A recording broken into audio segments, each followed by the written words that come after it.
Purnawirawan TNI bersama istri dan Warakawuri divaksinasi COVID-19 di 35 Vaskes Kodam 2 Sriwijaya, salah satunya di Rumah Sakit Akagani Palembang.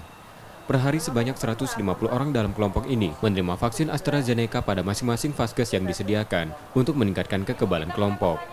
Saat ini cakupan vaksinasi sudah mencapai 17,7% atau 1.073 orang dari target sasaran 6.049 orang. Untuk mempercepat cakupan pada kelompok ini, juga dilakukan penjemputan oleh Babinsa agar vaksinasi merata dan mencapai target. Alur penerima vaksin juga menggunakan prosedur standar, screening, penyuntikan vaksin, dan observasi.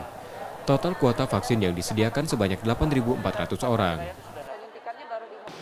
Jadi kita untuk pelaksanaan vaksinasi pertama adalah sasarannya adalah para purnawirawan, istri atau suami purnawirawan, dan warakawuri. Mereka itu berjumlah 6.049 orang. Jadi sudah 1.073 orang dari per hari ini. Ya.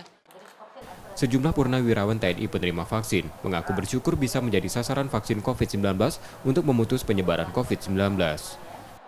Ya, dengan adanya suntik vaksin ini sangat bagus sekali supaya kita lebih sehat untuk selanjutnya mencegah dari penyakit COVID-19 ini. Dari Babinsa. Ya. Iya, dikasih tahu bahwa untuk hari ini ada suntik vaksin untuk purnawirawan. Sudah itu ya kita ke sini. Target vaksinasi COVID-19 dosis pertama ini direncanakan selesai pada 21 Mei nanti dan dilanjutkan untuk dosis kedua pada 2 atau 3 bulan selanjutnya. Reski Oktora, Muklas Diferensial, Kompas TV, Palembang.